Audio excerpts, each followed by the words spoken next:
હવે જોઈએ અગત્યના સમાચાર। છારા ગેંગનો મુખ્ય સૂત્રધાર પાકિસ્તાનના આતંકી સંગઠન સાથે હતો સંપર્કમાં।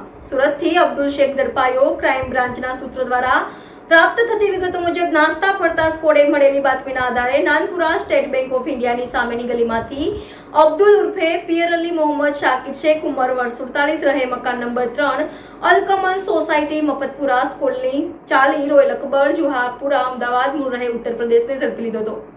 વર્ષોથી કપડાનો વેપાર કરતો હતો અબ્દુલ ઉર્ફે પિયર અલી શેખ સુરતમાં વીઆર મોલ વાય જંકશન પાસે વેપારીના ડ્રાઈવર પાસેથી ₹4.40 લાખની થેલીની લૂંટ અને ડિંડોલી રોડ પર ભંગારના વેપારી પાસેથી બાઇકની કારની ટક્કર લગાવ્યાનો ત્રાગડો કરીને ₹5.49 લાખની બે ગેંગના શેરવવાના ગુનામાં તેમજ વડોદરાના ફતેગંજમાં બે મહિલાઓને ટાર્ગેટ કરી પીછો કરી સોનાની ચેન અને મંગળસૂત્ર તોડવાના ગુનામાં વોન્ટેડ હતો।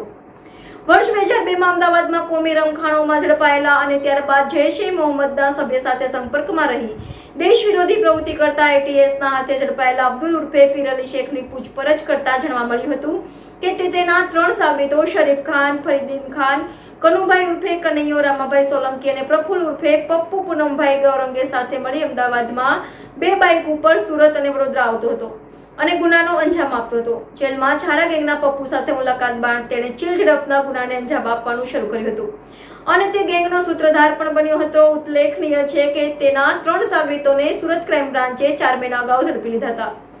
રિપોર્ટર નૈતિક રેશમવાળા, NN ન્યૂઝ સુરત। દર્શક મિત્રો, તમારી આસપાસ બની રહેલી નવી ઘટનાઓ વિશે જાણવા માટે NN ન્યૂઝને લાઇક કરો, શેર કરો, સબસ્ક્રાઇબ કરો અને બેલ આઇકન પ્રેસ કરો જેથી આપને નોટિફિકેશન્સ મળતી રહે।